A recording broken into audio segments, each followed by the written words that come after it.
Welcome back to part two. Certificate নিয়ে আমরা college থেকে সোজা বেরিয়ে যাচ্ছিলাম সমাপ্তির বাড়ির দিকে। অ্যাকচুয়ালি যেটা বলেছিলাম যে বান্ধবীর বাড়ি, সেটা হচ্ছে সমাপ্তিদেরই বাড়িতে যাচ্ছি আমরা। আর এই পার্টটা হবে একদম ঘরোয়া আর মজাদার। আর রাস্তাতে যেতে যেতে দাদার সাথেও দেখা হয়ে গেল। তোমার কেমন লাগলো পাপিয়া? এই ভালো লাগলো, তবে বাথরুমটা একটু পরিষ্কার হতে পারে। তোদের বেসরকারি, আমাদের সরকারি কলেজ। আমাদের খুব পরিষ্কার। আমাদের চাষে ভর্তি হয়। বিরিয়ানি দেয়নি। আমরা টোটোতে এতটা পরিমাণ ঝগড়া করেছি যে কখন সমাপ্তির বাড়ির সামনাসামনি চলে এসেছি, তো সেটাও আমরা বুঝতে পারিনি।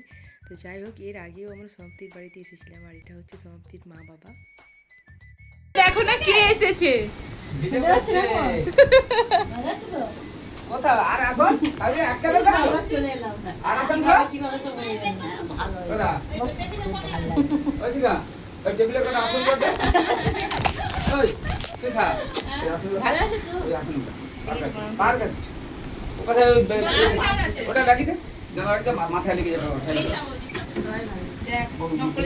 হ্যাঁ,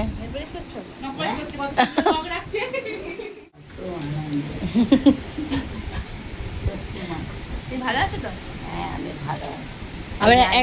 তো ভিডিওতে যাকে দেখলে ওটা হচ্ছে সমাপ্তির ঠাকুমা। তো খুবই ভালো মনের মানুষ, খুবই ভালো মনের মানুষ। আর ঠাকুমারা হয়তো এরকমই হয়। আর ঠাকুমা খুব সাজুগুজু করতে ভালোবাসে, পায়ে কত বড় বড় নখ, আর সব সময় নেল পালিশ পরে থাকে। আর আমরা হয়তো মানে নেল পালিশ পরতেই ভুলে যাই। যাই হোক, তারপর আমাদের প্রচণ্ড খিদে পাচ্ছিল আর আমরা সবাই মিলে খেতেও বসে গেছিলাম। আর এটা হচ্ছে সমাপ্তির দাদার মেয়ে জোনাকি। খুব সুন্দর ওর নামটা, আর ও খুব কিউট করে। আর আমাদের খেতে বসেও তো ইয়ার্কির শেষ নেই। তো তারপর খাওয়া দাওয়া শেষ করে কাকিমা আমাদেরকে একটু দই দিয়েছিল, সেই দইটাই আমরা সবাই মিলে গল্প করতে করতে খাচ্ছিলাম।